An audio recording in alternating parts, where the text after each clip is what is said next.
Hello, everybody. You're listening to AM 1240 and Noogaradio.com, plus with Keon Rose.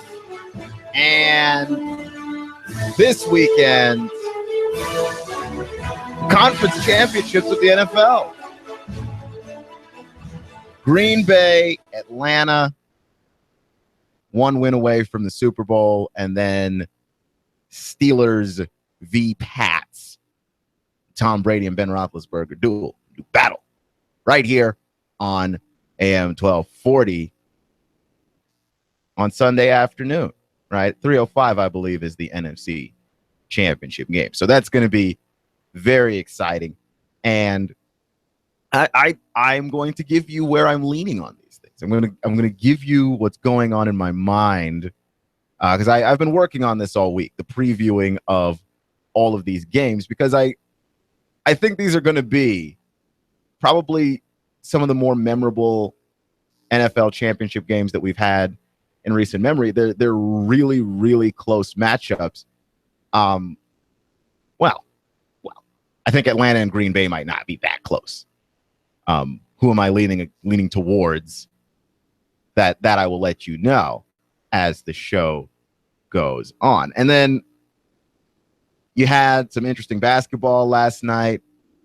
The Warriors played the Thunder. So the ongoing saga between Russell Westbrook and Kevin Durant, it continues some more.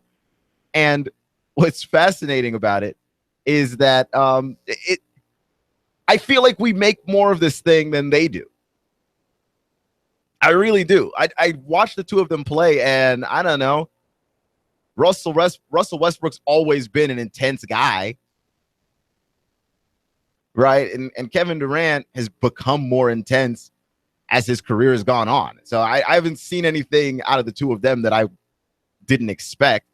If anything, there was extra chippiness between Russell Westbrook and Zaza Pachulia, which I never, for any point in my entire life of watching Zaza Pachulia play basketball, which is an alarming amount of time, did not realize that he had that level of chippiness in him.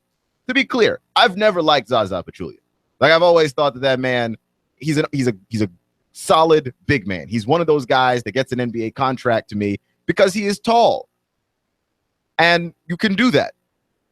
That's a thing that there's a price out there for being a really tall guy. And that's an NBA contract. But Zaza Pachulia has brought something to the Warriors that I did not think that Zaza Pachulia was capable of bringing to the Warriors. And that is a level of anger and rim enforcement that is comparable to what Andrew Bogut was giving them. And I'm surprised by that. But there's a reason why they're the number one defensive team in the league. They are. And we talk about their offense, the three-pointing ability. But look, you're not smoking people by 20, 30 points by just being good at offense. You've got to get stops, too. You can't just trade buckets. And they're not. I mean, the teams that they are beating, they're beating quality basketball teams. Well, really, they're beating all the teams in the league, the quality ones and the ones lacking entirely in quality, by a very large margin. And, you know, they stomped the Cavs, which doesn't tell us anything except, okay, they're out of their heads far enough to beat Cleveland. Because if you beat Cleveland on Martin Luther King Day, it's not special. It's a regular season basketball game. But if you lose to Cleveland, then it would continue your losing streak to them going all the way back to the NBA Finals. That's not a good thing to have hanging around your head for the rest of the season and possibly for the rest of the postseason. Got to rectify that and fix it. So they're playing the Thunder, and Zaza Pachulia sets a really hard screen on Russell Westbrook. It is dirty. He went out for blood. He was trying to take him out, and he did so. Russell Westbrook was on the ground. He got hit pretty hard. And Zaza Pachulia went with his forearms, led with his forearms to take Russell Westbrook out of the game. And I like it. That to me is what an NBA big man should do, because you can't be in a league where there are a bunch of great guards and they feel like they can get to the rim whenever they want to, and they feel like they can clown you whenever they want to, and you just let it happen. I'm not saying the goal there is to be dirty necessarily, but somebody's got to get bumped.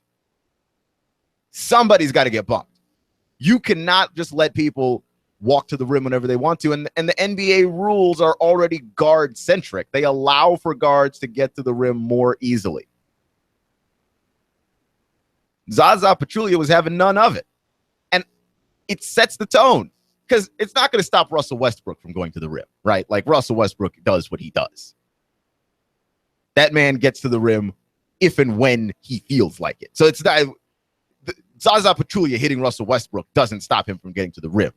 But it is a pretty terrifying message that if you come to the rim, Jeremy Grant, you're not Russell Westbrook.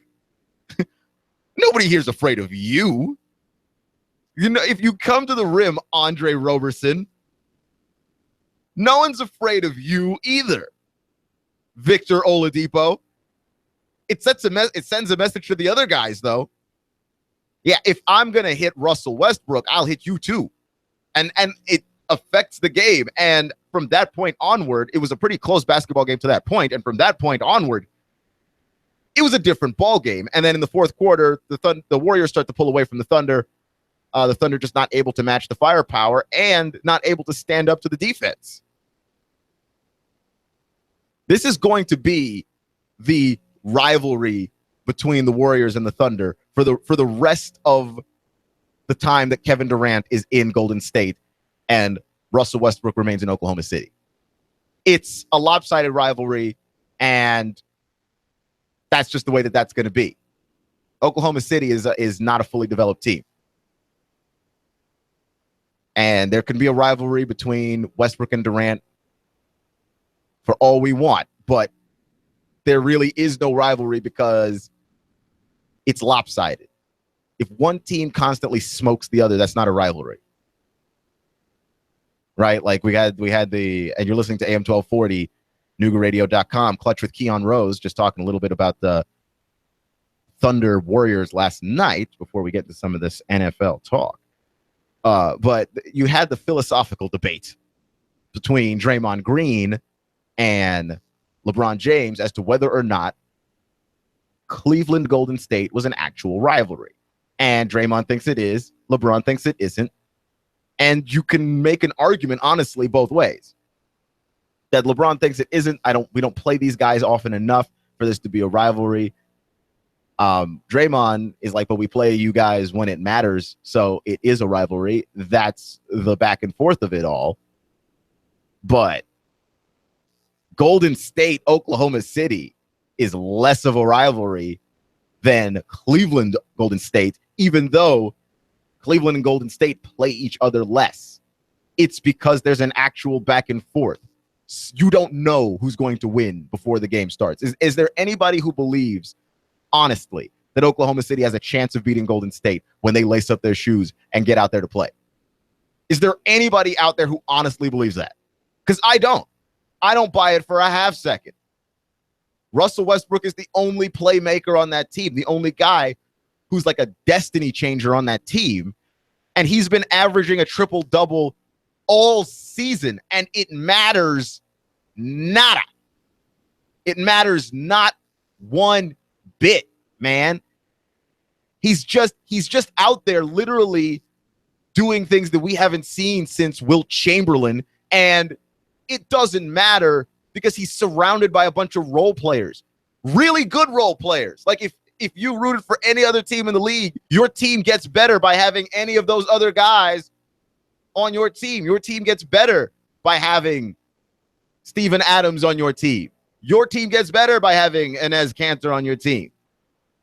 Victor Oladipo. And they're great players, but they're role players.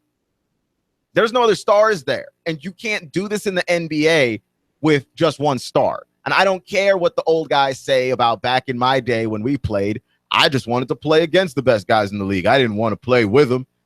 Okay, fine. But that's not the way the NBA works now. And if you play against the best guys in the league with no other best guys on the league on your team, you don't go anywhere. You go absolutely no places and you look really bad. Period. You're listening to Clutch with Keon Rose on AM 1240 and NoogaRadio.com. So, first off, every day this week was supposed to be some day to talk about one of the 4 remaining quarterbacks in the NFL playoffs, right? And they're all great quarterbacks to watch in their own right. And I think one of the great things about the NFL is that it gives us this sort of diverse look of quarterbacks. It gives us this level of diversity that we are able to see and go, okay, the way that Rodgers plays and the way that Brady plays and the way that Ryan plays and the way that Roethlisberger plays, they're not the same.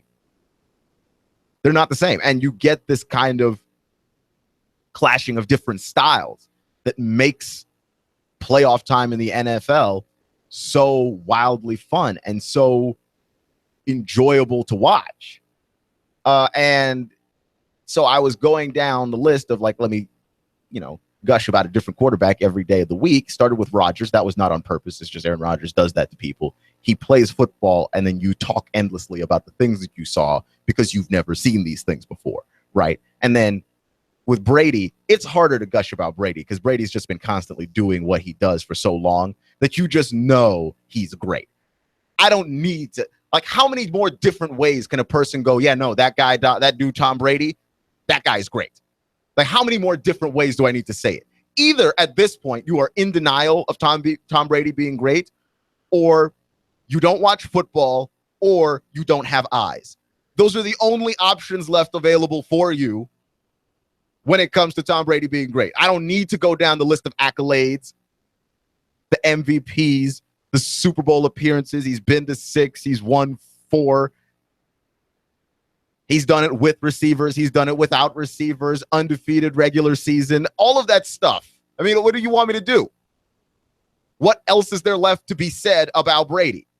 Yeah, and I forgot Ben Roethlisberger yesterday. Ben Roethlisberger was supposed to be his day yesterday, and then Matt Ryan was supposed to have his day today. So I was going to talk about Matt Ryan and then like fill in the gap with Roethlisberger later on in the show. And then I was looking up stuff, and I realized I have missed something entirely when talking about the Atlanta Falcons. I missed something entirely. And not missed it in terms of didn't notice it, but missed it in terms of I just failed to talk about it. And that is the Atlanta Falcons is the best running game left in the postseason. Yep. I know they got Le'Veon Bell over in Pittsburgh. I get it. But you know what? They only got one Le'Veon in Pittsburgh. One.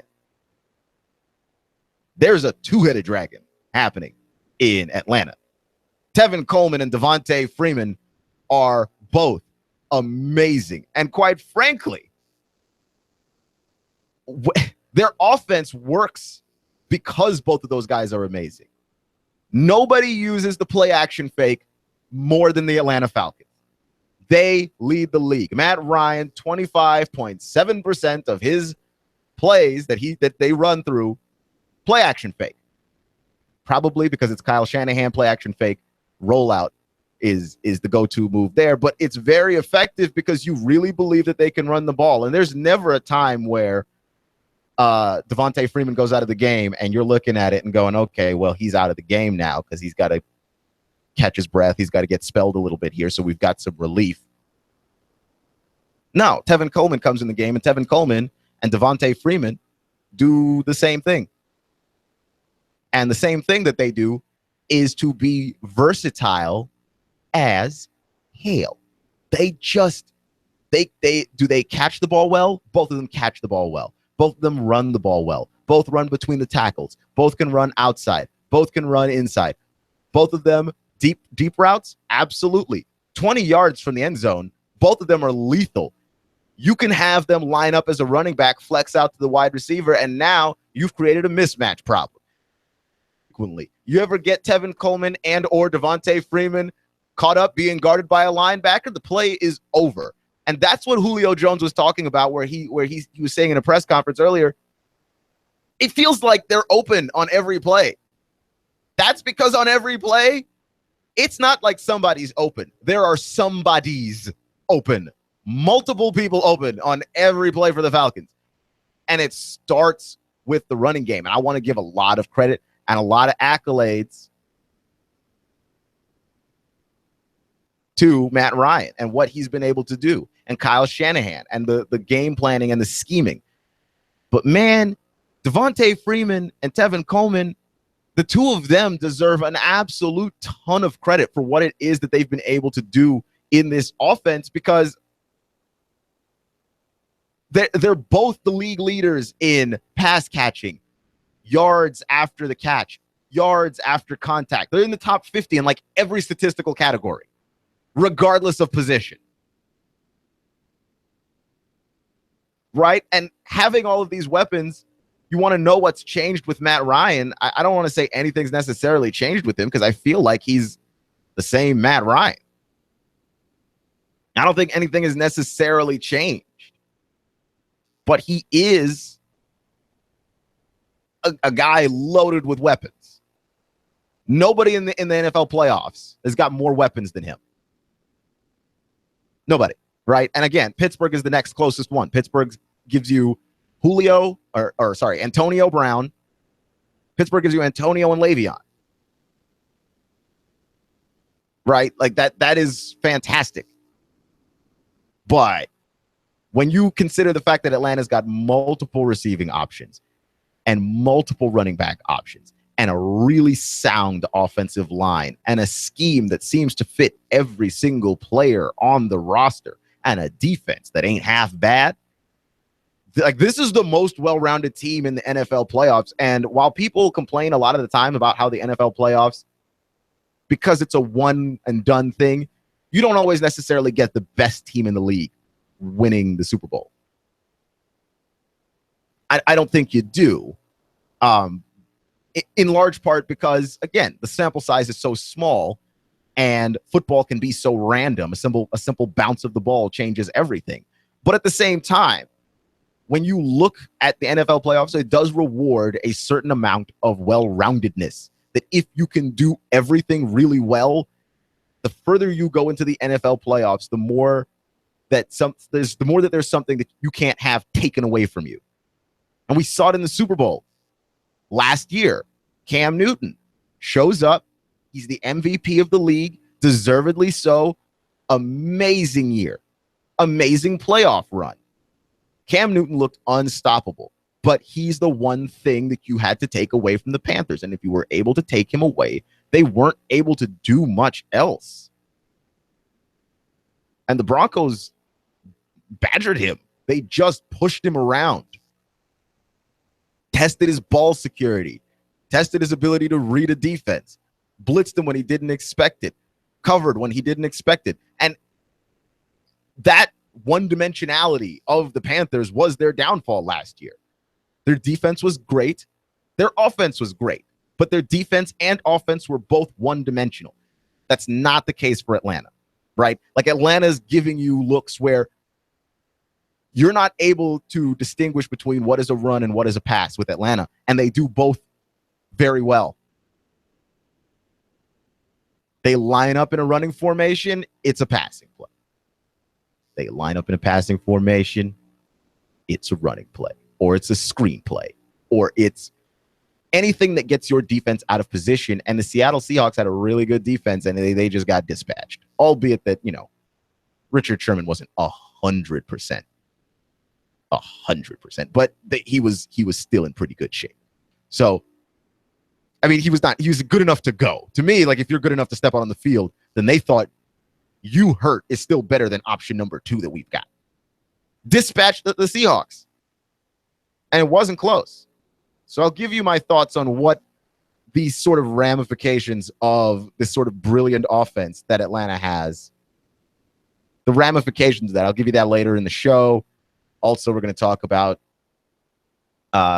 Green Bay and what Green Bay can do in that game and who's going to ultimately win that game and by how much. Also, a little bit of Steelers, a little bit of Patriots, because I know a lot of people like the Steelers and a lot of people like the Patriots, though I do have one very reasonable question for Patriots fans and very reasonable questions for some Steelers fans that I know.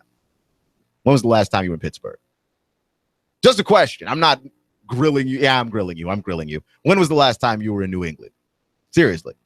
When was the last time you were in Boston?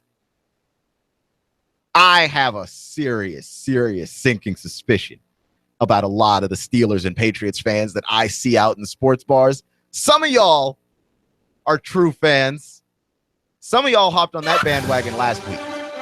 You're listening to Clutch with Keon Rose on AM 1240 and NoogaRadio.com. We're going to talk about some high school hoops, NBA talk, and Tennessee Vols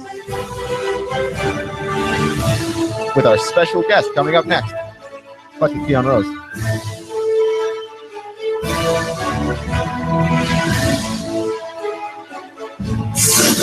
You give us 12 minutes and 40 seconds, we'll give you Chattanooga and the world. News Talk 1240. AM 1240 Nooga Radio News, Russell Stroud reporting.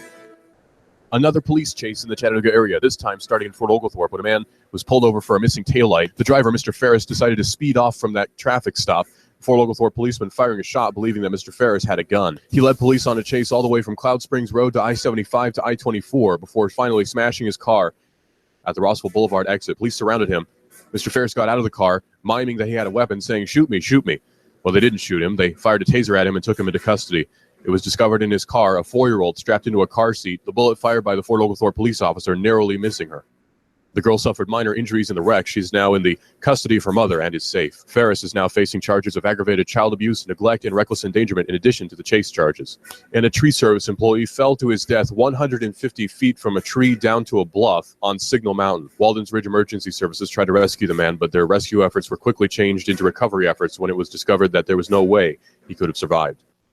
Rain and thunderstorms will pour through your nighttime hours, diminishing late, lows near 55. For Friday, some lingering clouds, but a little drier, highs quite warm near 70. For the weekend, mainly dry Saturday, but look for more showers and thunderstorms for the second half of the weekend.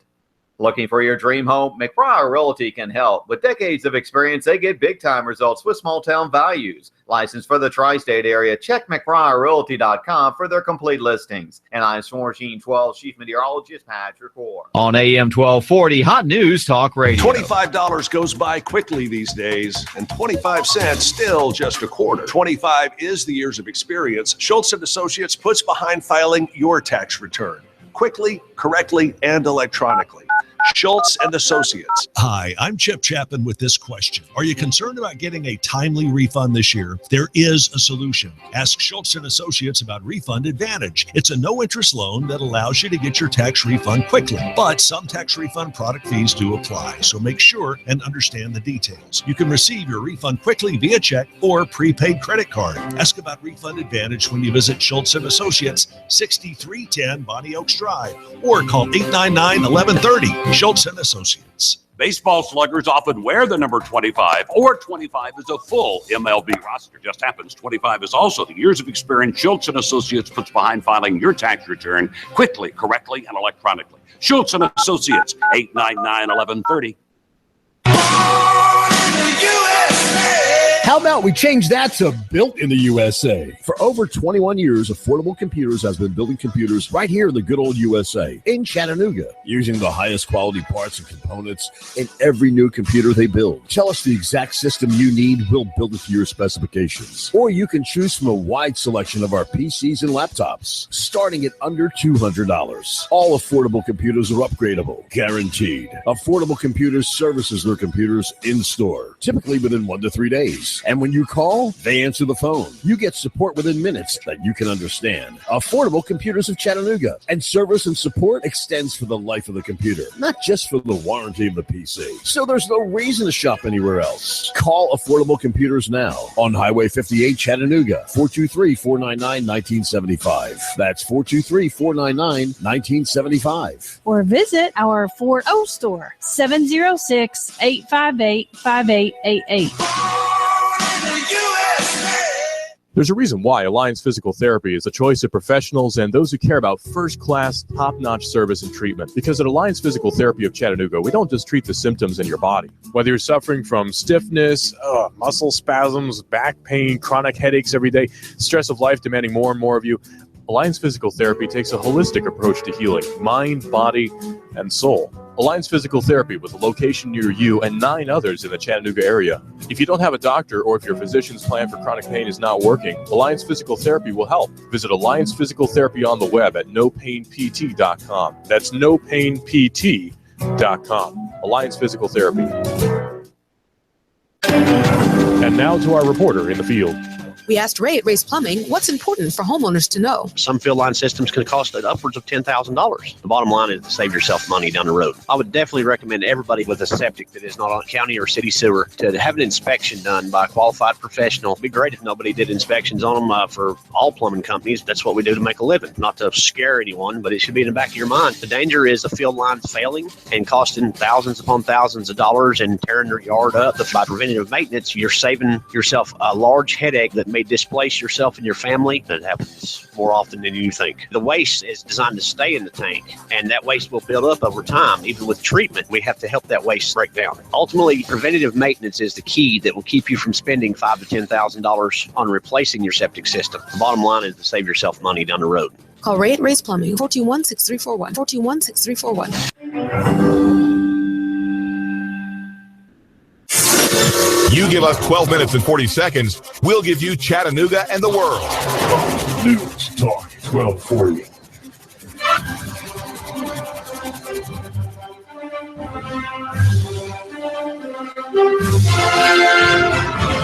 All right, welcome back, Chattanooga. You're listening to Clutch with Keon Rose on AM 1240 and NoogaRadio.com. And today we've got a special guest to help us talk about the doings and happenings of local high school basketball, local sports writer. He writes for the Cleveland Daily Banner, Patrick McCoon. How you doing, Patrick? I'm doing great, Keon. Can't wait to join you on this show tonight. I've been looking forward to this for a while now since we first talked about it. Yeah, we've been trying to set this up for a little bit, and we finally got it together. Yeah, talking sports is our thing. So let's just hop into this, right? Because things are heating up in high school basketball around here, which you cover, and I feel like you know it far better than I do. Could you give us just a little overview of everything that's happening? Absolutely. Yeah, it's been a great basketball season so far. Not just in Cleveland, but all around town. I know this week Tyner had a huge victory over Brainerd in stuff, and Tyner only has one loss on the season. They're 14-1, and they have one of the quickest teams on the court you'll see in all of East Tennessee, and they stand a really good shot, just like Brainerd, to make it to the state tournament this year. They've got a lot of experienced players. I think one of my favorites to watch in town, I think he just came back. He was on a 2-game suspension just for some fouls he picked up in a few games, technicals. But Kevin Cameron, he's one of the hottest players around town. He's one of those athletic guards that can do a little bit of everything. He's only about 6 feet tall, but he can throw down the monster dunks, play in-your-face defense, and shoot from a few steps in past half court. So that's awesome to watch. And at Brainerd, of course, we've got Jesse Walker. He's a junior this year, I believe, and he is a force to reckon with. He's a double-double machine, and he helped them to a state championship appearance last year against a Memphis team that was coached by Penny Hardaway Jr. So this kid, he knows how to put the team on his back, and they've got a lot of other talented players like Vesta Melvin Jr. and several others. So those are two teams to really watch for in Chattanooga. And then outside of it, I've been watching Cleveland basketball this year, and they've got all the tools you would want in a team, too, that has a good shot at going undefeated in district play this year. They're 6-0. They've pretty much shown up for every game. The only big loss they had this year was to it was Fulton. Oh, no. It was Alcoa. Alcoa beat them this year in the tournament, and that was really the only hiccup they've had this year. They've got a guy in KK Curry with a 6'8" wingspan. He's been to camps with Vince Carter before. He's put up 5 games over 34 points this year. They look like they're on a heck of a roll right now. They're ranked 6th in the state. And then, of course, on the girls' side, really the one team from our area that I think has a chance to win a state championship this year is Bradley Central girls. And they have a girl in junior, Ryan Howard. She's a 6'1" point guard who can play pretty much all 5 positions, averages well over 18 points per game, has 5, 6 assists or rebounds per game, picks up 2 steals and blocks a shot or 2 a game here and there. And they're undefeated still and ranked 17th in the country in the last USA Today poll. So they're exciting, but they will have to go through Riverdale at some point, I would think, at the state tournament. And that's a team that's ranked 3rd in the nation by USA Today, and have Tennessee Lady Volkman, Anastasia Hayes. I believe she's actually a signee now, but she is awesome to watch. I saw her play. She almost had a triple-double in 3 quarters against the Walker Valley team this year. So that pretty much sums it up from what I've seen in basketball this year in the hot teams. So it's going to be fun as they approach February and start making that march towards the state tournament. I'm sure that we'll have a couple teams up there in Murfreesboro again this year. That's fantastic. And by the way, thank you for that whole overview. If you have and by the way, on the phone with us right now, Patrick McCoon of the Cleveland Daily Banner. He covers sports here in Chattanooga and in Cleveland. You have one game to watch in Chattanooga, one team to watch, and you have to choose from anybody, but you only get to pick one. Who do you choose to go see? That's a good question right there. If I had one team to watch, I would probably I would say Tyner still at this point. I know Brainerd has been the team to beat the last couple of years, but I actually missed them when Kevin Cameron was playing on the court because he was out for a game. And I think with him on the court, they're probably the toughest team to beat in Chattanooga at this point right now. And then, again, on the private school side, at the same time, if you ask me that same question, and I'm considering private schools, I would say Macaulay as well. They are ranked up above. I think they're 1 or 2 in Division II basketball, the private side of things, and they have a rotation of 5 subs each. That's something their coach has done over the past few years, former UTC head coach over there. And he's been subbing 5 for 5. He plays about 15 or 16 guys, if I'm not mistaken, every game. So Macaulay and Tyner, I would really like to see them with their full lineups going. And I think fans would pack gyms to see them, and I'm sure they have been this year for those teams around our area. On the phone with us, Patrick McCoon, local sports writer, and let's shift gears here. Let's jump to the NBA. I'm trying to make use of all of our time here. So yeah, the All-Star game lineups are being announced tonight. And like one of the things that I've noticed about the NBA, and it's not just this season, it's like the last couple of seasons, really. There is a logjam at the guard position. There are so many good guards. Who even gets in? That's so true. Well, for one thing, I just found out before coming on this show, they have, believe it or not, triple-double machine Russell Westbrook as a reserve for the Western Conference. Really? And yes, they put Steph Curry and James Harden in at the guard spots to start. So Russell Westbrook, that just probably adds to his flames a little bit he's had this year with KD leaving and then a reserve selection. So, I mean, he's put up 21 triple-doubles, which is kind of crazy to think that he's a reserve because most seasons he's pretty much the unanimous MVP selection in a lot of people's minds right now. I know Harden is up in that voting too, but that's kind of crazy that Steph Curry makes it above him. I would have thought that Westbrook and Harden would have been split, but I saw a tweet before I came on that Westbrook had been named to the reserve team. So I guess if that tweet stands correctly, that was from a verified source too. So I guess that's just the way the NBA wants it, to see Steph Curry out on the court to start the game. That's true. I mean, if you had to go with who's actually a better, well, not better, but who's putting up better numbers right now and is more deserving of it, I agree with you that it's Westbrook. But if you just go with who's more popular, because, I mean, fans get to vote for the All-Star game, I can see why Steph is the starter. Absolutely. But everybody loves to see those three-pointers and the fancy moves down in the lane from a guy that's undersized and has been his whole career, I'd say. I definitely agree. And okay, so you mentioned the MVP that a lot of people would have Westbrook as their unanimous MVP. I'm one of the Harden guys. I really think that he creates a lot for their offense. Who's your MVP so far this season?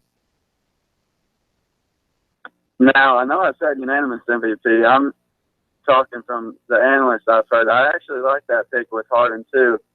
And I would put him, if you had to give me a vote, I would probably go with Harden too, just in the fact that the Rockets have a 33-12 record. That's the second most wins of any team in the NBA this year. So he does create, I think, about, it seems like 90 to 98% of their offense on any given night is running through Harden or comes from his hands on an assist or a three-pointer or a free throw or anything like that. So he's efficient as could be, and the only knock on Harden is the times he takes off playing defense, but I think that's just more of a thing. He's not trying to go in for a hard foul and try to hurt himself sometimes. So I can see that, but like guys like Westbrook, they actually embrace contact. Harden sometimes on the defensive end stays away from the contact. So I don't think that knocks him too much for the MVP vote, though, because the MVP, in my opinion, is the guy that helps his team the most, and they've had a great record and everything, and they're competing with the San Antonio Spurs for that number 2 spot in the NBA on the West Coast side. So I agree with that pick. Harden's one of the best players in the NBA, and he deservingly takes that starting spot in the All-Star game as well. Patrick McCoon on the phone with us, local sports writer, writes for the Cleveland Daily Banner. Incredibly knowledgeable. Let's try and rein this thing in here to a more local angle. The Atlanta Hawks, they traded Korver about a week ago. How do you feel about that trade? Because my head's still spinning from that one. Yeah, that is a crazy trade. I still don't really completely understand that, because they got back in return, I believe, Mike Dunleavy. Was that correct? Yeah. I believe. And then a future first-round pick. But knowing the Cleveland Cavaliers, they're never going to have a poor enough season to where that pick's actually useful in the long run. So, honestly, it's just like Atlanta was almost ready to get rid of Kyle Korver, and that's something I don't understand, because every time I've ever been in Phillips Arena, that is a guy that is a household name. The fans chant whenever he shoots the ball. He signs autographs for the fans before games. He was pretty much one of the faces left of this franchise that started to get pretty good just about, I'd say. I mean, they've been good. They have the record for most Eastern Conference appearances in a row over the last few years. I think it's 8 or 9, whatever that number is now. But he's been kind of the face that was left over. I mean, Paul Millsap's been there for a few years after he came from the Jazz, but Korver was a long-standing guy with the Hawks after coming over to Atlanta, I believe, from the years, or I can't remember if he had another team in between that stop and Atlanta, but it's just crazy they give away a guy like that that's such a fan favorite, and it's almost like they're trading away the team to try to rebuild things. But you look at their record, they're 3rd or 4th seed in the East right now, so it's almost like they're just giving in to the Cleveland Cavaliers and say, okay, we can't beat them, so let's prepare for the future. But, I mean, I believe in Budenholzer and their staff and everything, but it's just some crazy stuff that's been going on there. And then the rumors that Paul Millsap might be traded. It's a crazy time to be a Hawks fan after you saw Al Horford and all those guys, and even Jeff Teague. That was wild in my opinion too. I thought for sure Jeff Teague was the man of the future, and that Schroeder could be a 2-guard or possibly just stay as a bench reserve player. I mean, there's spots for 6 men of the year in the league, and Schroeder could have been one, but I guess they're thinking they're doing what's right, but who knows? Do you think they did what is best for the team, or do you agree with me that they're kind of going in the opposite direction?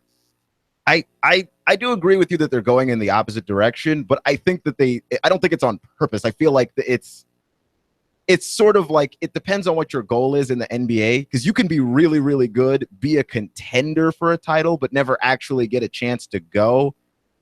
And I feel like they've sort of bought into this whole Talladega Nights thing where it's like if you're not first, you're last, you know? So we're not first. Cleveland's first. So let's just sell everything and see if we can't get our chance to be first, because being second isn't worth anything. Even though this team, like 2 years ago, they were the number 1 seed in the Eastern Conference. Yeah, it's crazy to me. Remember that very well. So we've got we got a little bit of time left, and you're one of the biggest Vols fans that I know, and so the AD spot up in Knoxville is still open. And the word on the street is that Philip Fulmer's the guy, but nothing's actually been made official, even though it's been about 2 days of rumors. Is this happening? And if it does happen, what are your thoughts on it? Like, what do you think about this? Well, I have been paying attention to this since I think the athletic director first was announced to leave, maybe close to a month ago, a little bit less, but yeah, you're right. This rumor came on this week, basically, and just caught fire. And Phil Fulmer was at a Lady Vols game this week, of course, when they upset Notre Dame, which was a huge win. And pretty much the crowd I heard up there was acting like they're all taking pictures with him again. I mean, that's a natural for Phil Fulmer wherever he goes. But I can only think that he was there courtside he's not an attention seeker, but I think he wants to be around Tennessee athletics as much as he can.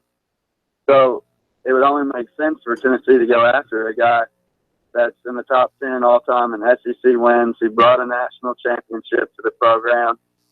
And honestly, the past few athletic directors have kind of been a wash for Tennessee. I mean, they've done some good things, but Mike Hamilton and Dave Hart, they've both had some ugly things go on their records, and it's time for a change. It's time to bring somebody that has.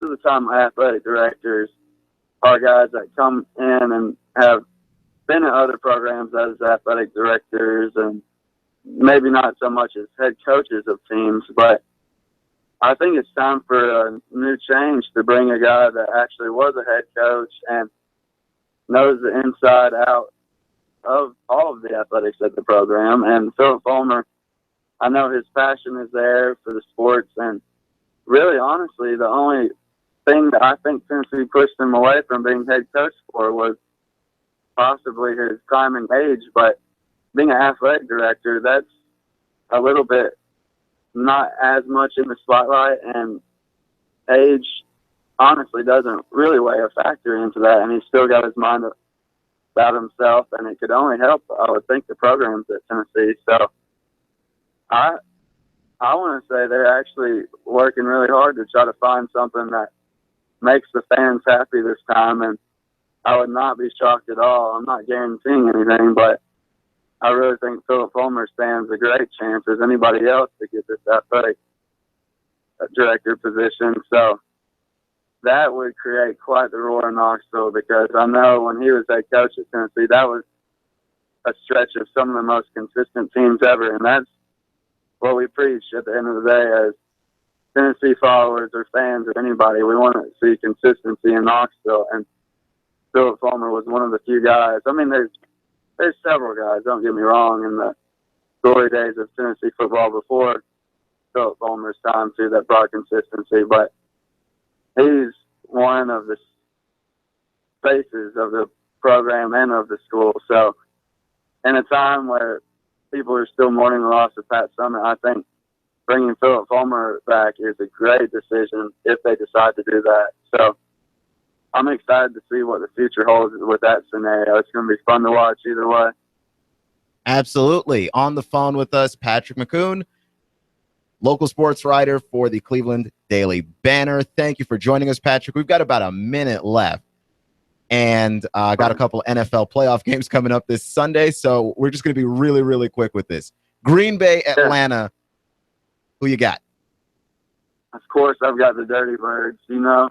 And Matt Ryan, I think he's going to trump Aaron Rodgers. I know Rodgers had that big throw, but I think Matt Ryan picks apart that Green Bay secondary, and all those loyal Packer fans that make the trip down to Atlanta, they're going to get a hard taste in their, or a sour taste in their mouths as they leave, and everybody's screaming "Rise up" and trying to plan the Falcons' trip to the Super Bowl in Houston. I think that's going to be such a great thing for Atlanta sports. I mean, Atlanta sports is one of those struggling franchises, well, through all sports, as far as making championship games and winning Super Bowls or anything like that. I know the Braves are the last one to do that, but I believe the World Series in '95. So these Falcons are exciting, man. They're the best offense, so that's what I'll have to say about them. I think Super Bowl looks good for them.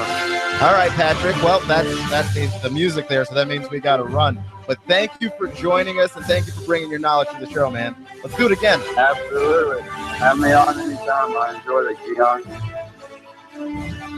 Clutch with Keon Rose on AM 1240, NewRadio.com. You give us 12 minutes and 40 seconds, we'll give you Chattanooga and the world. News Talk 1240. Truex Jr. is off the pace and he is headed to the pit lane. And Elliott Howard's around the outside.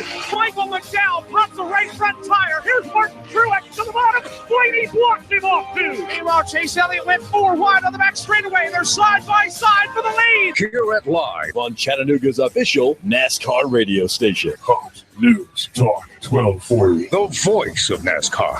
You want more business. You want to increase your bottom line. You want to spend less on advertising, imaging your business, and general expenses. You need Trade Bank. Trade Bank of Chattanooga. Trade Bank. Call now to get access to nearly 400 local businesses. Trade Bank. Call 877-2202. 877-2202. Trade Bank.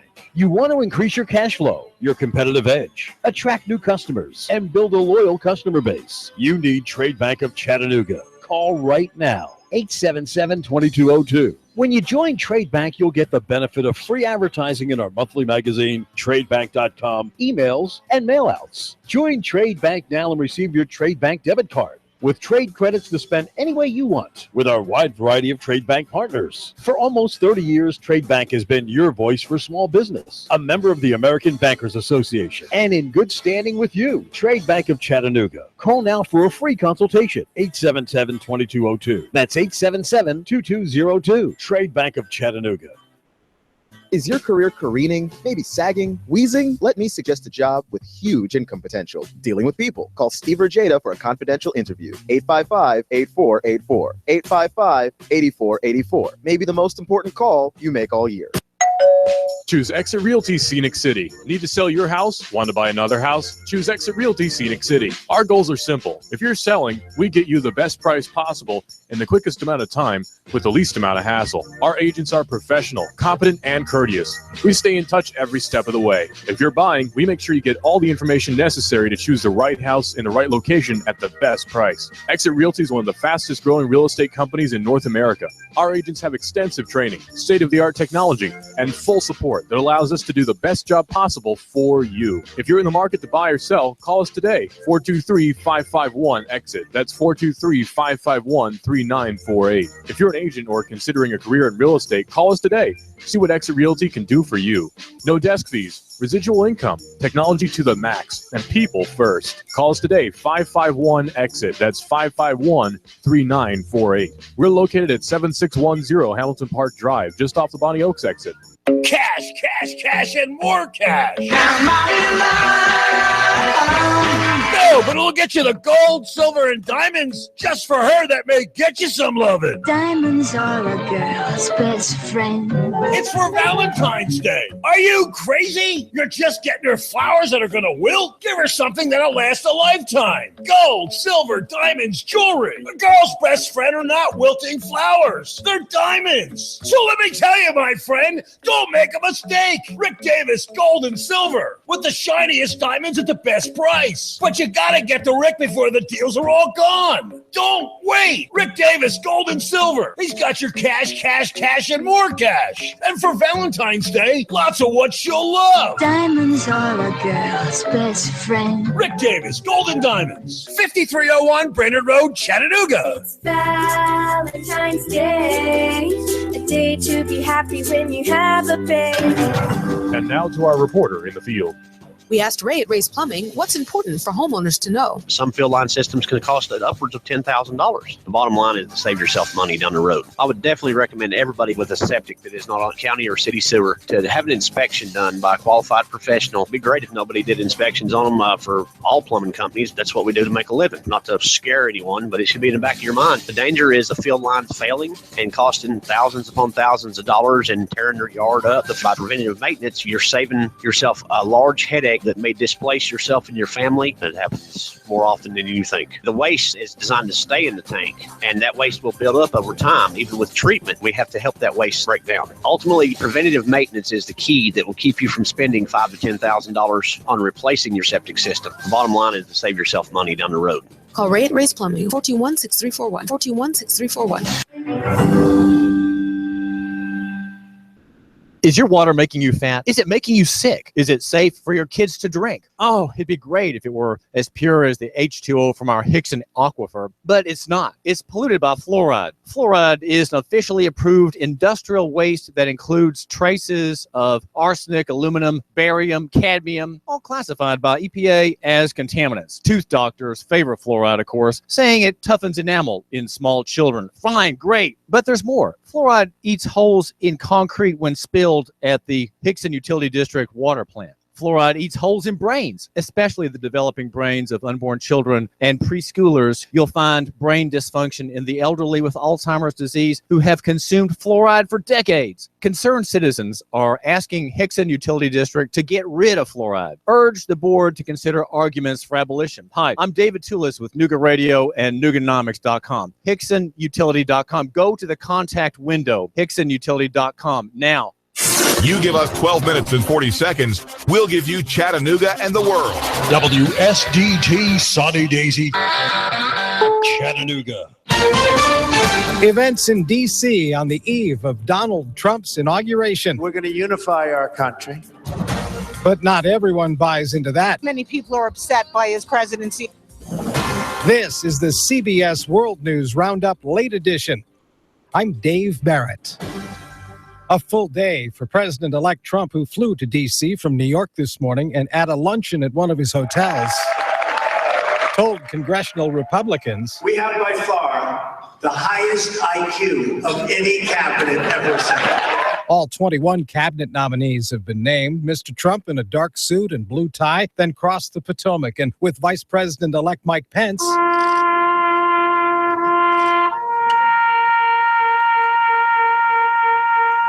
they placed a wreath at Arlington National Cemetery, then back to D.C. for a gathering at the Lincoln Memorial. America,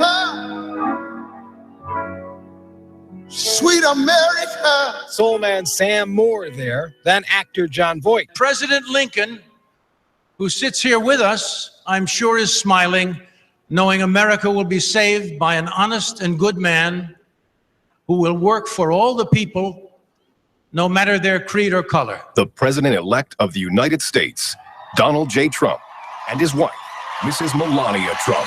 They heard Lee Greenwood. I'm proud to be an American, where at least I know I'm free. Quite a contrast to what came later, 3 doors down. It's nighttime now at the Lincoln Memorial. CBS's Pam Coulter says President-elect Trump has addressed the concert crowd. President-elect Trump said change is coming. We're going to do things that haven't been done for our country for many, many decades. He pledged to protect American jobs, build up the military, and secure the border. We are going to make America great again. And he promised to make it great for all Americans. In New York City, hundreds of protesters like this woman won't be heading to Washington tomorrow. I'm terrified by what this presidency might bring. I'm scared that we're moving towards oligarchs being in charge of our country. I'm concerned with his relationship with Russia. Breaking story this evening, that huge Mexican drug lord El Chapo has been handed over by Mexico, turned over at the border at El Paso. He's now on a plane to New York. El Chapo Guzman escaped from prison several times and had fought extradition to the U.S. President Obama's final day in office, he commuted the sentences of 330 drug offenders. On Wall Street, the Dow was down 72. Now this. Throwing salt over your shoulder to prevent bad luck is a common superstition. But when it comes to driving on icy roads, you don't want to leave your safety to fate. Every year, more than 116,000 Americans are injured by driving on snowy, slushy, or icy pavement. Just a sprinkling of salt on the road can reduce car crashes by 88%. Let's not rely on luck this winter. Icy roads end where salt begins. Find out how at alittlesalt.org. Is credit card debt ruining your life? Now you can have a large portion of your credit card debt forgiven. Get Relief Today wants to give you free information that shows you how. This program is proven to work for credit card debt, medical bills, and department store debt. We'll give you the secret to this money-saving program absolutely free. 800-207-8558. That's 800-207-8558. That's 800-207-8558. Treasury Secretary nominee Steven Mnuchin at his confirmation hearing said when he was a bank exec, he did not profit from foreclosures. I have been maligned as taking advantage of others' hardship in order to earn a buck. Nothing could be further than the truth. Then there's Energy Secretary nominee Rick Perry. At his hearing, he walked back something he said during his presidential run in 2011. My past statements made over 5 years ago about abolishing the Department of Energy do not reflect my current thinking. Still battling pneumonia in Houston, 92-year-old former President George H.W. Bush. CBS's Omar Villafranca says he had a little bit of rest, and the family spokesman Jim McGrath said that he is on the up and up. A matter of fact, they're talking about extubation, getting the tube out and having him breathe on his own, and possibly looking at a future where they're getting him out of the hospital. You're listening to the CBS World News Roundup. You give us 12 minutes and 40 seconds, we'll give you Chattanooga and the world. News Talk 1240. Here's what advertisers are saying about AM 1240. HotNewsTalkRadio.com. Radio station, they really care. They're always calling me probably once a week, checking on me, seeing how things going, see if they want to change any of the ads or do anything different, seeing what my needs are. I've gotten business off the ads that you do for me, and seems to be working well at this point. Prices were very fair. Areas in this town that we aren't able to get other ways, your radio station is able to help us out, and I really appreciate that. We've been very pleased with the services we've got. It seems like everybody over there cares about what they're going to do, how it's going to work for us on this end. And we've been very impressed with the creativity of the ads that we've heard. And they always seem to be right on point, even without us having to come up with what's going to be said.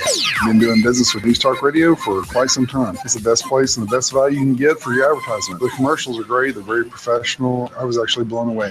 The commercial that they put together was awesome. It was way far above all the other radio stations we've dealt with. The best we've had yet, guarantee you, by far. AM 1240 HotNewsTalkRadio.com gets results. Let us get results for your business. For no obligation free consultation, call General Sales Manager Steve Johnson. Call 423-240-5459. That's 240-5459. Or you can always email Steve at NoogaRadioSteve@gmail.com. That's NoogaRadioSteve@gmail.com. AM 1240 Hot News Talk Radio. We get results.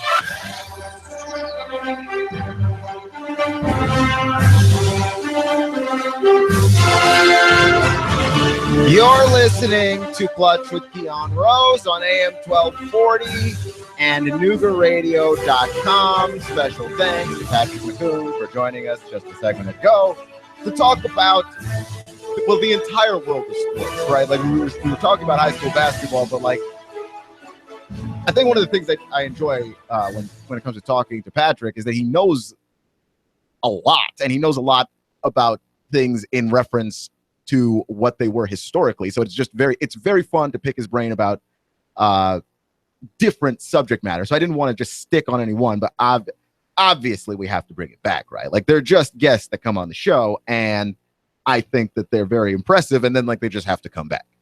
Patrick is one. DeMarcus is another one where it's just fun to talk to them either on the phone or in person. I'd like to have Patrick on the show in person. We'll figure out how to make that happen. But until then, right? We've got a couple playoff games. Patrick, obviously, supporting the local teams, gave his opinion on the Falcons and Packers, and he picked the Falcons. I will tell you who I'm about to pick, but first let me talk about Matt Ryan, and then I will use that to roll on into who I'm going to pick. How about that?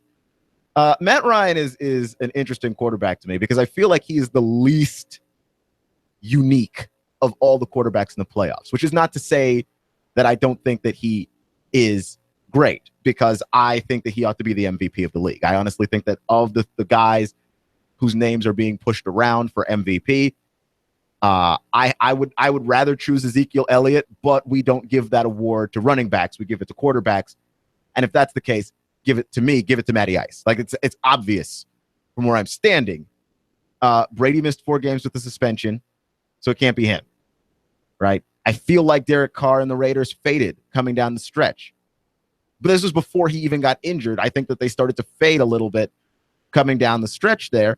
And Rodgers didn't start the season well. There was like 4 or 5 Packer games where we were all looking at the Packers and going, they're bad. But more importantly, Rodgers looks horrendous. And what's wrong with that guy? You know?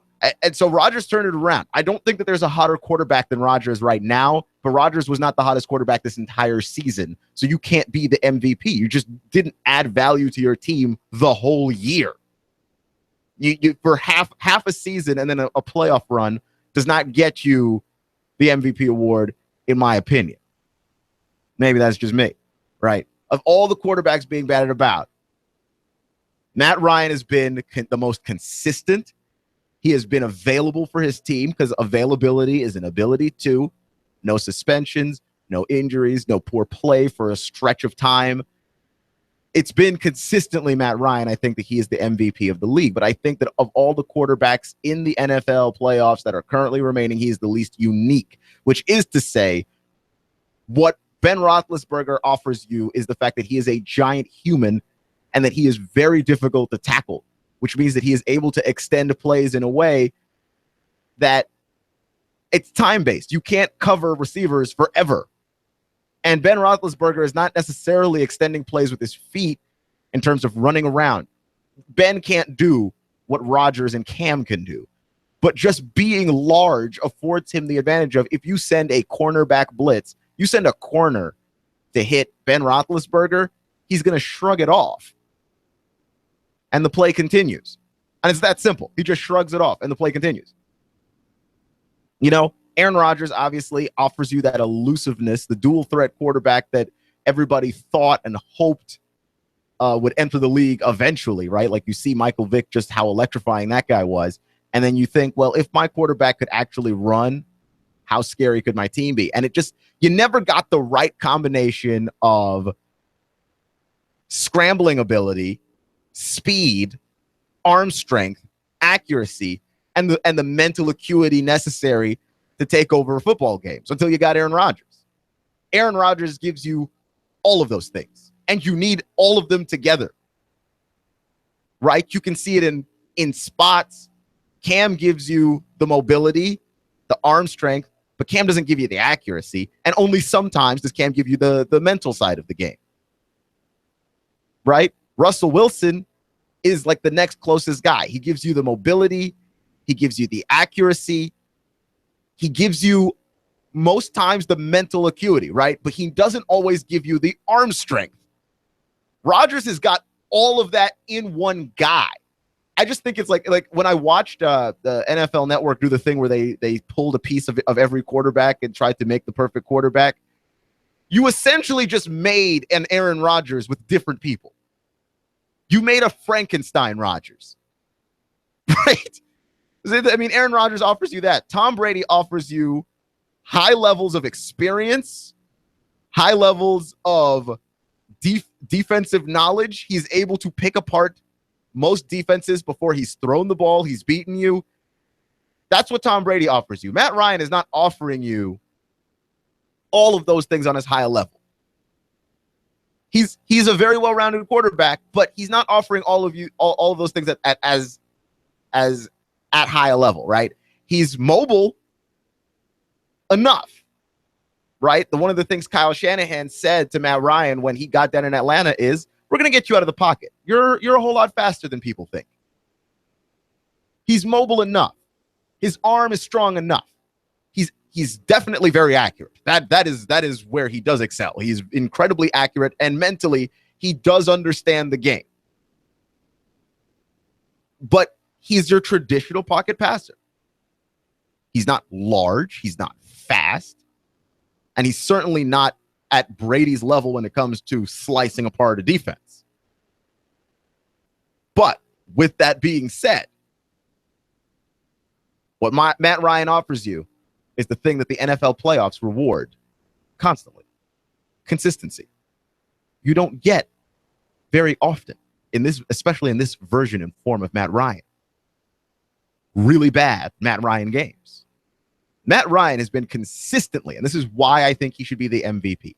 Matt Ryan has been consistently a good to great quarterback in every game he's played from week 1 to now. And I can't say that about everybody, because we got a stinker of a couple of games from Brady. We got several stinkers from Rodgers. We got some stinkers to start the season from Roethlisberger. Right? So of all the quarterbacks, the quarterback that has not given us an absolute stinker of a football game, Matt Ryan. He's the only one of the 4 guys left. Which leads me to who I'm going to pick. AM 1240, NoogaRadio.com, Clutch with Keon Rose. I try not to be a homer. I do. I really do. And it's easier, I think, for me to do than most people because I didn't grow up here. Right? My dad was in the Army. I was in Army brat. We moved all over the place. I didn't grow up here. So I feel like I am mostly objectively saying, even though you can't help but be affected by the place that you are located, I feel like I am mostly objectively saying I think that the Falcons beat the Packers, and I think they beat them bad. I don't think it's really a close football game. And I say this as Aaron Rodgers, I think, is the best quarterback that's ever played football. I honestly believe that. And I don't think that Aaron Rodgers is going to have anything less than an Aaron Rodgers game. But Patrick mentioned it before he got off the line. That secondary in Green Bay needs some work. You can test that secondary. And who has more weapons on their team than anybody in football? It's Atlanta. You've got 2 great running backs, Tevin Coleman, Devontae Freeman. You've got Julio Jones. And by the way, 13 different wide receivers have caught at least 2 passes for the Atlanta Falcons this season. So even when you don't have Julio, it's not like the game is over. It's not like your offense is something that can be stopped. And I always try to pick an offense or pick a team where you can't just stop any one thing, especially in football, right? Did we not just watch this in the national title game with Alabama? If Bo Scarborough does not get injured in that game, who is to say how many untold touchdowns Alabama could have dropped on Clemson? Because Clemson was not about to put up points as long as Bo Scarborough held the time of possession and punctuated all of those long drives that he was about to have with a touchdown. And it did not appear as though Clemson had an adjustment for Bo Scarborough. Bo Scarborough just got hurt. The end. You take away one thing from Alabama, though, and because Jalen Hurts was playing really badly, it really threw their entire offense for a loop. They made enough big plays to be in the game and to try and keep that lead for as long as they could. But if you can't run the ball and you're Alabama, that's your identity. That's your bread and butter. You feast on that. If you can't do that, then I have no idea how you're supposed to win football games. None. But it's okay in college. You can get away with that in college, to be a team that has a thing that someone can take away. And it's very hard to take away a thing from Alabama. They're very deep. They're very strong, and they're very deep. It's hard to take away a thing. But Bo Scarborough was the thing, and he got injured. And it was kind of a wrap. Like, it certainly, they couldn't keep the ball long enough to keep Clemson away. Because that was the only way you were going to keep Clemson away from the end zone, was you have the ball. They're too talented offensively to not have gotten something going. And I look at all the other teams in the National Football League right now, and I'm like, Patriots. The Patriots' strength is that they don't really have anybody that excels super duper at anything. But if you can remove Julian Edelman from being the major focus on offense, you really do take away a lot of the destructive power of the Patriots. And we did see it earlier in the season in games where Julian Edelman struggled and there wasn't Gronk, and there's still not Gronk. The Patriots struggled. We've seen it in Pittsburgh. When they did not have Le'Veon Bell early in the season, they struggled. They didn't play at the highest level. I mean, they're playing at a very high level right now. They did not start off that way. Once you get Le'Veon Bell back, and I mean, it's obvious, but like once you get Le'Veon Bell back, it changes everything. You have somebody or you have something on your team that can be taken away. And if that is something that the further you go into the playoffs, that is something that becomes more and more important. People start to game plan against your strengths. I don't know how you game plan against the Falcons because they have so many weapons, and Matt Ryan is so good at using all of them. And by the way, it's not what he's doing behind, like he's not doing something behind a garbage offensive line. It's hard to find offensive weaknesses for this Falcons team. Defensive weaknesses, the defensive weaknesses are there, right? Not the best tackling football team. You can move from 20 to 20 on Atlanta, not easily, but you can move, right? And so Atlanta's been kind of hovering around being one of the top defenses, but they've really stepped their game up recently. And one hopes for no regression whatsoever. There are weaknesses on the defensive side of the ball that if you're Aaron Rodgers, you can't exploit it. But the Packers have more weaknesses on defense. They do.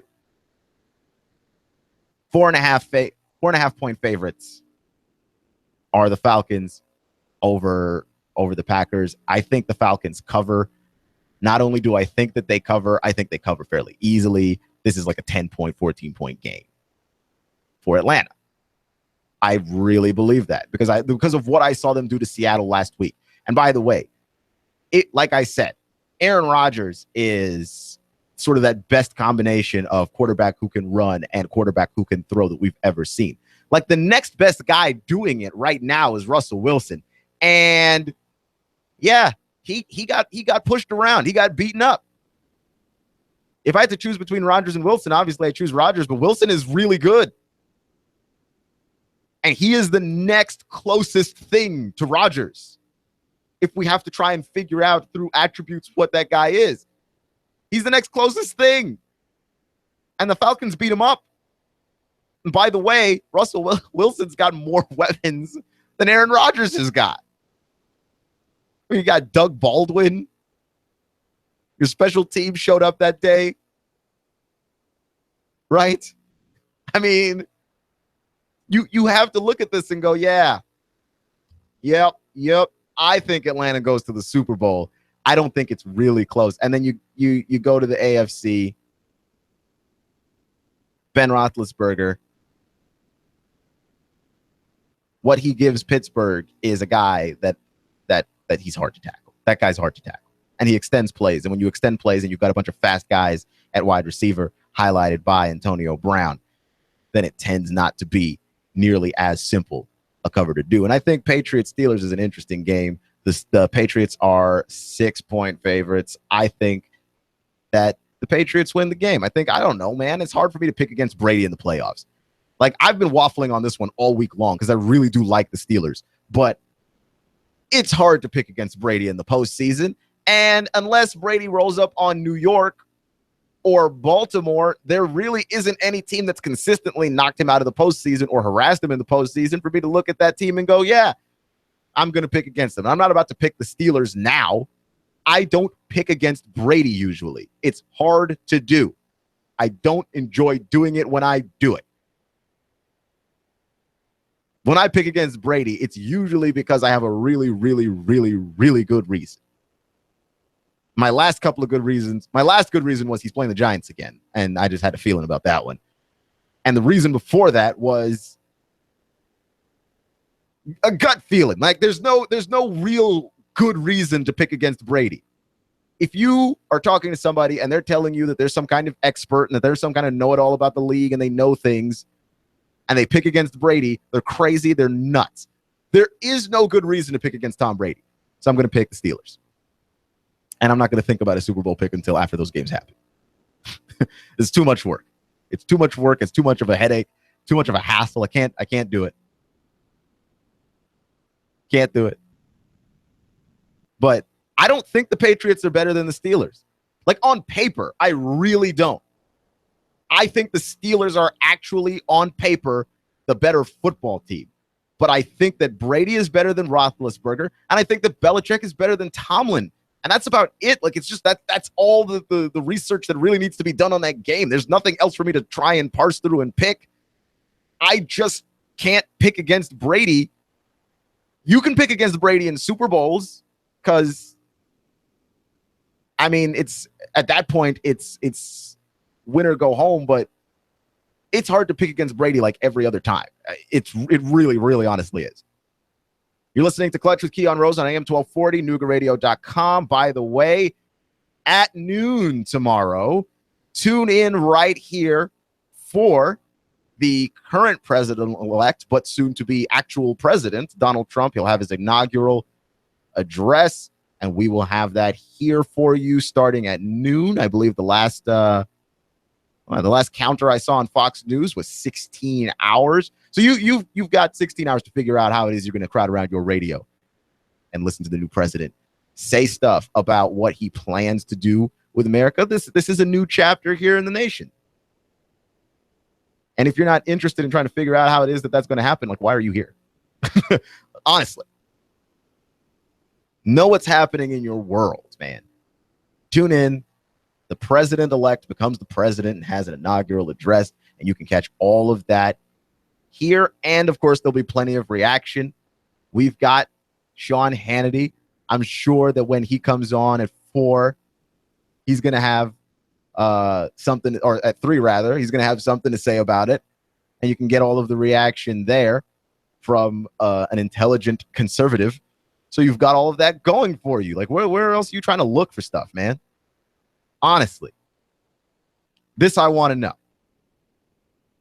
What are you going to watch CNN? Get out of here. You're listening to Clutch with Keon Rose on AM 1240, Noogaradio.com. Can't pick against Brady. Cannot pick against Brady. So I was looking at the I was looking at the starting lineup for the NBA All-Star game, and to talk about this before we head to our break here, and it's interesting, okay? Because I am confirming what Patrick was saying a segment ago about Russell Westbrook not being in the starting lineup. Russell Westbrook, who has been averaging a triple-double, is not a starter. And we're going to get into all of the things that make me upset about him not being a starter, right? Because some people have some comments about the size of the market that he's in, and it's got nothing to do with that. It's got everything else to do with how the NBA does All-Star Game. But it's not even how the NBA does All-Star Games. It's how people do All-Star Games. Every league does the All-Star Game, and they all do it horribly. Major League Baseball is as close to an actually good to honest All-Star Game that I want to see. Like, I've watched every MLB All-Star Game, and I have actually enjoyed a lot of them. I have not actually enjoyed every NBA All-Star Game. I've not actually enjoyed actually, I can't think of a single Pro Bowl I've ever enjoyed. Yeah, the NFL does playoff game or does All-Star games the worst, but the NBA right now is testing my patience. Clutch with Keon Rose on AM 1240 and NoogaRadio.com.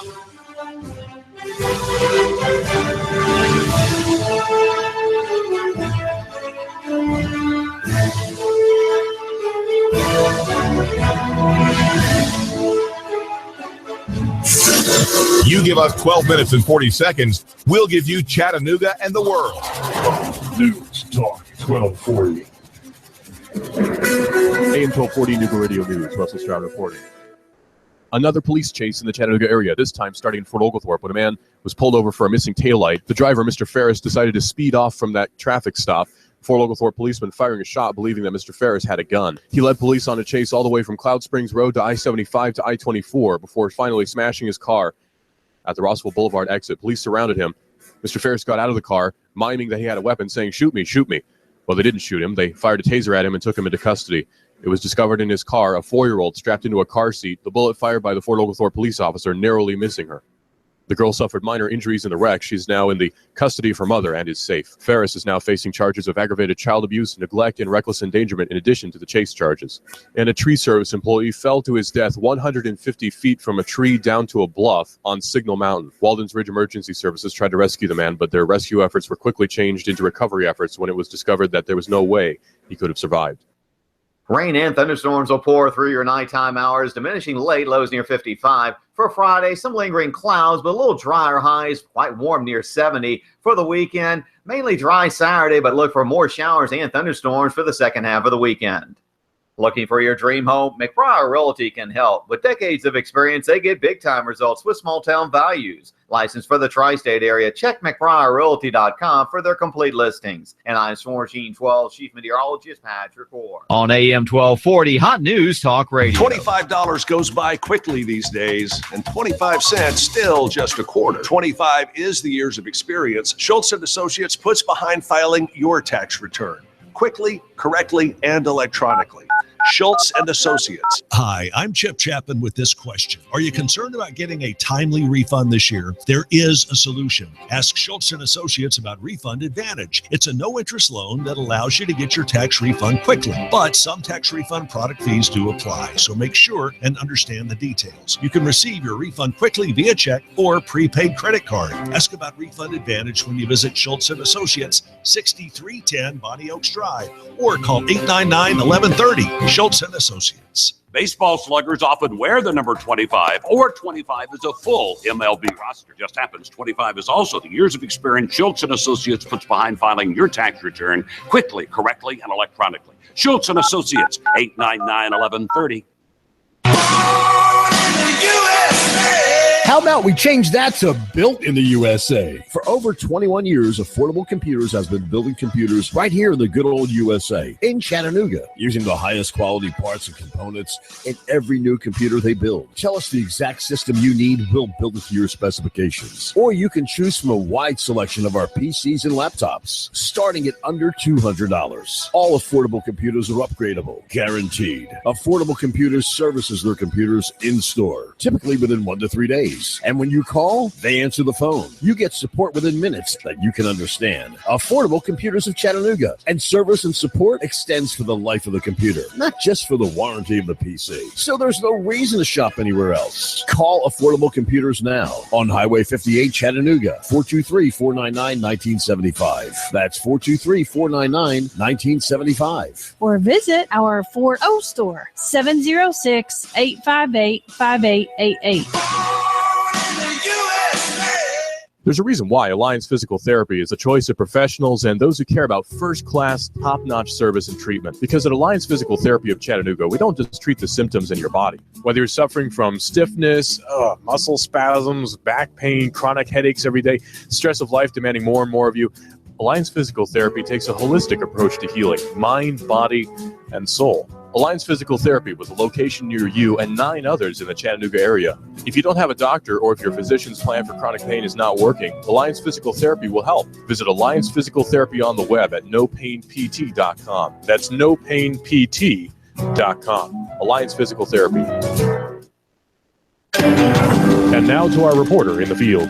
We asked Ray at Ray's Plumbing what's important for homeowners to know. Some field line systems can cost upwards of $10,000. The bottom line is to save yourself money down the road. I would definitely recommend everybody with a septic that is not on county or city sewer to have an inspection done by a qualified professional. It'd be great if nobody did inspections on them for all plumbing companies. That's what we do to make a living. Not to scare anyone, but it should be in the back of your mind. The danger is the field lines failing and costing thousands upon thousands of dollars and tearing your yard up. By preventative maintenance, you're saving yourself a large headache that may displace yourself and your family. That happens more often than you think. The waste is designed to stay in the tank, and that waste will build up over time. Even with treatment, we have to help that waste break down. Ultimately, preventative maintenance is the key that will keep you from spending $5,000 to $10,000 on replacing your septic system. The bottom line is to save yourself money down the road. Call Ray at Ray's Plumbing, 421-6341, 421-6341. You give us 12 minutes and 40 seconds, we'll give you Chattanooga and the world. News Talk 1240.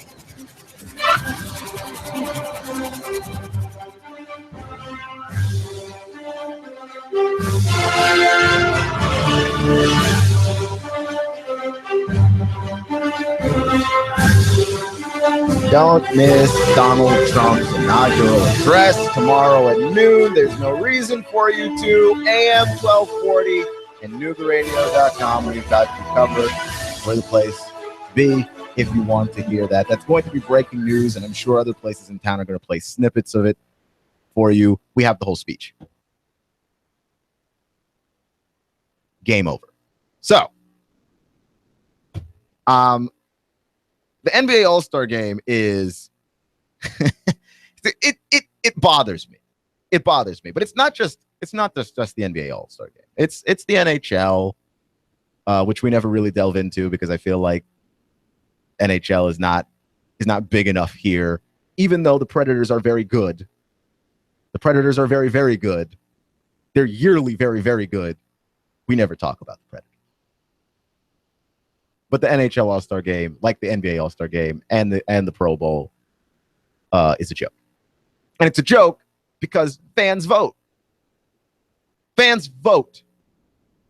And there's 2 levels of this, right? Like there's the first level that already upsets me, where fans vote. I don't think fans should have a say in the All-Star Game. The word All-Star means all the stars. Okay? The best guys in the league. I don't want Jeremy Lin to even come close to being in an All-Star Game because he's really popular in China and then all the Chinese fans vote for him. I don't want that.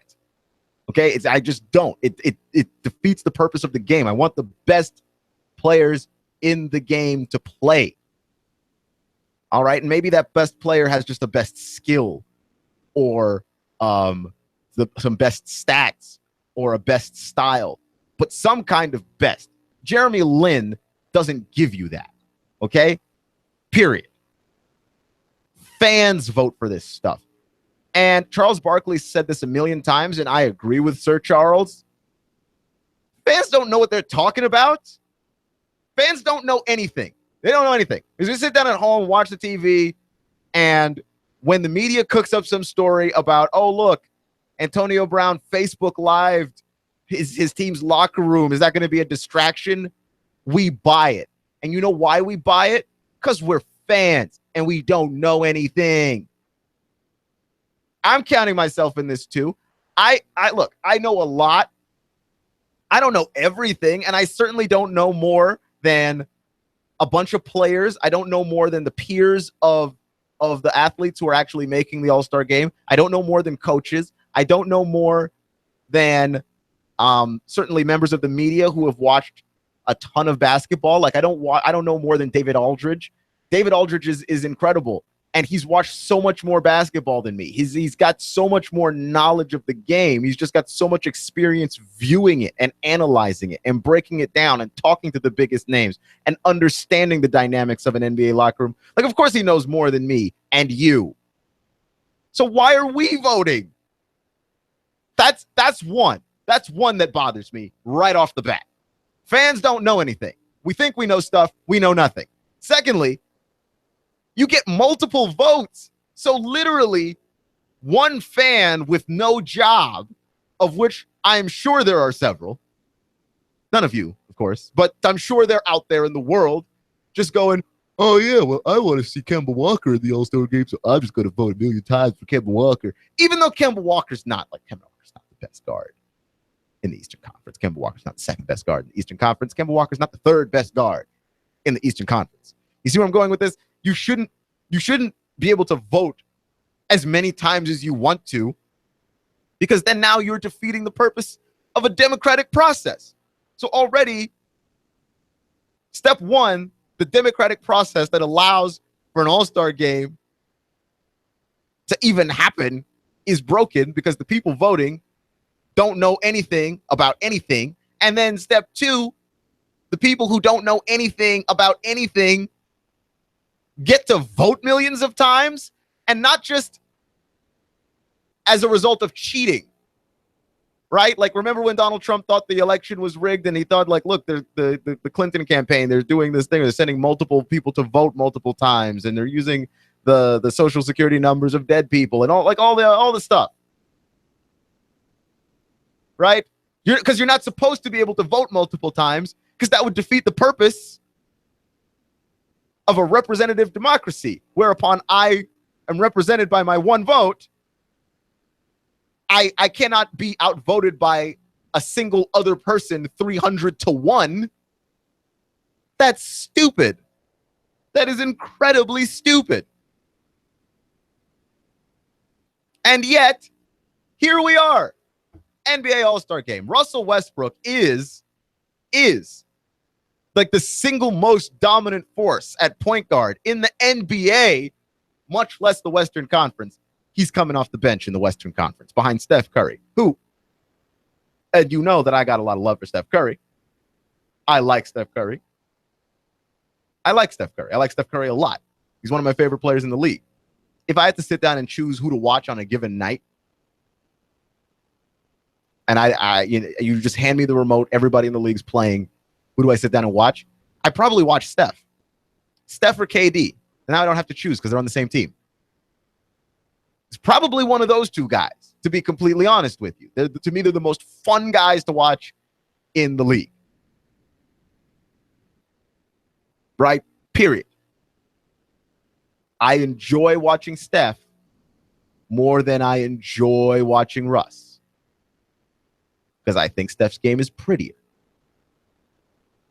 Just my personal preference. But I would not argue for not 1 second that Steph Curry has had a better season than Russell Westbrook, or that Steph Curry is better than Russell Westbrook. I think Steph is better for Steph's team. Like, I wouldn't take Russell Westbrook and put him on the Warriors. You throw that entire situation out of whack. And we're not even talking about the KD, Russell Westbrook stuff.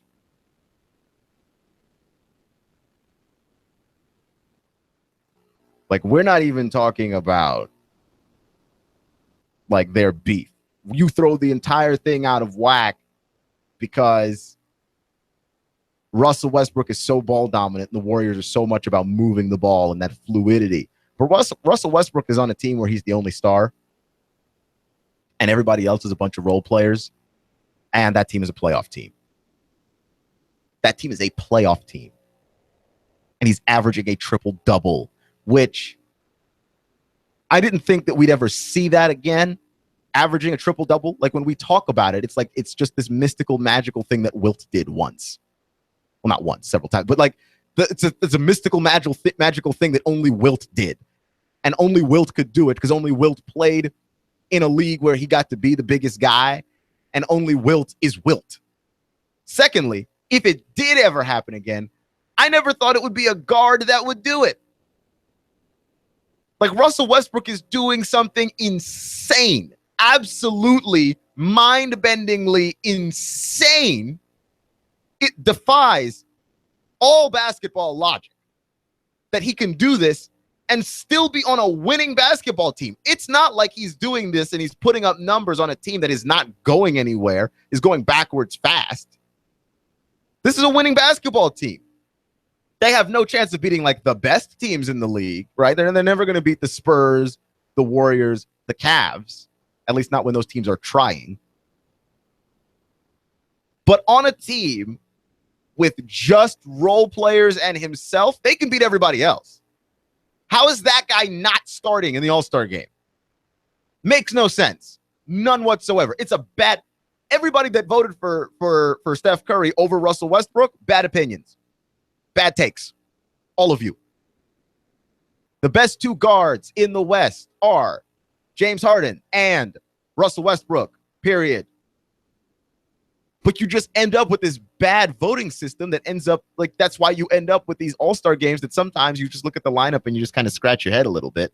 And I'm not sure... I'd like the media to vote for this, or a group of NBA players to vote for this. I don't want a bunch of fans voting for this because honestly, you guys have no idea what you're talking about. You have none, no clue. I don't know what to tell you, man. You are all insane, absolutely out of your gourd. And I vote for the All-Star game because, you know, if you have the privilege to do it, and it's not going to affect anything. So I just do. But I vote once. I vote once because I'm a normal person with a job, and like I have stuff to do, and I can't sit at my computer and vote and then hit refresh and then vote again. Can't do it.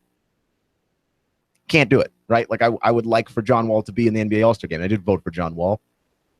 Because I am very biased about that, and also I think that he legitimately is one of the top two guards in the Eastern Conference. But I voted once, and only once, because I'm a normal person, and not some kind of freakazoid that just sits at his computer and just hits refresh and then votes again, and then hits refresh and then votes again, and then hits refresh and then votes again.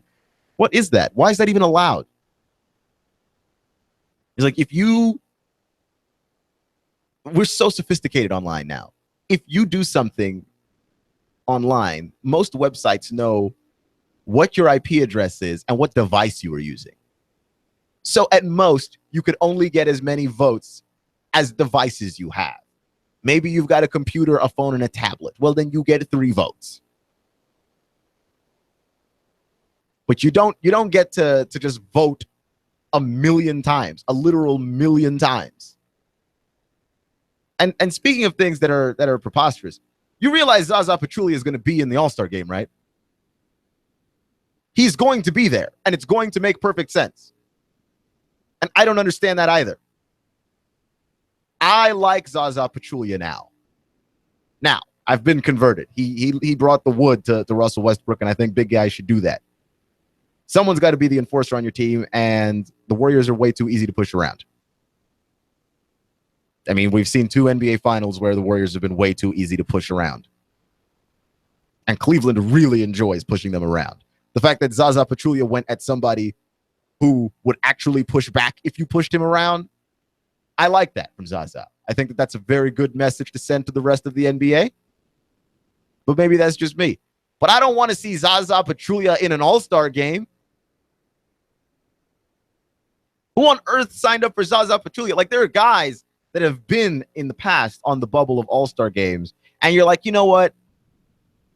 I don't know if this guy is an actual all-star or not, but I'd like to see him in. Like David Lee, that was a debate a few years ago, but David Lee at the time was putting up all-star caliber numbers and was a very exciting offensive player to watch, to the point where you would look at David Lee and you would go, if he made it in the all-star game, that would be interesting to see. I would be interested in seeing where that went. You cannot say that about, no, you just can't say it. You just can't say that about Zaza. Like, there's nothing about Zaza's game that I'm just like, wow. You know what's really, really understated is Zaza Pachulia's game. It isn't. It really isn't.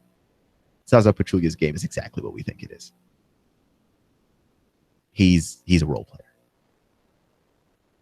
I was talking to my brother about this, actually. I would actually prefer JaVale McGee over Zaza Pachulia. I think it would be more fun in an all-star game to watch JaVale McGee. And JaVale McGee is of equal importance. Yes, I said it. Equal importance to that Golden State Warriors team. He comes off the bench, sure. And JaVale McGee is a guy that if you play him greater than 30 minutes in a game, he just melts down and is an absolute unmitigated disaster at every single level. But you know, it's still better than Zaza Pachulia. Like, at least it makes more sense, right? What are we talking about here? What are we talking about here? Honestly, when we talk about all-star games, look, baseball did a crazy thing. They tried to make the all-star game affect the World Series. Is it stupid? Yes. Everyone agrees that it's stupid. But my gosh, at least they tried to find the answer to how do we get guys to try in this thing. My thing is, I know a good way of how to get guys to try in this thing.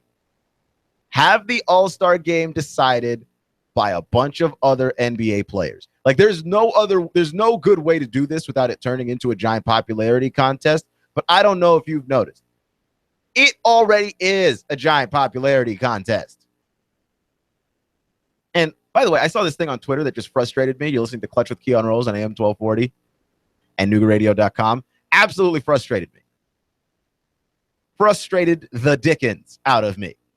There's a guy on Twitter that's like, oh boy, Russell Westbrook, he's not going to be a starter in the NBA All-Star game. Somebody get this guy to a bigger market. Shaking my head. Now you listen here. What? Do you realize that market size does not matter in the NBA? Russell Westbrook has been the starter of All-Star games before. Russell Westbrook is not as likable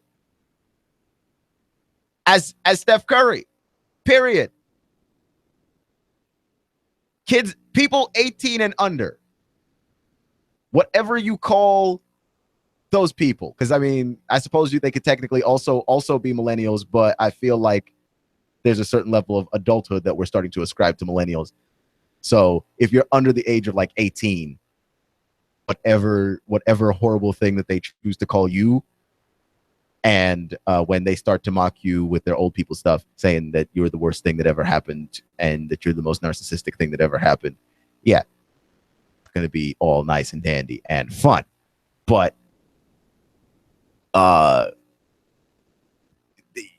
they like Steph Curry.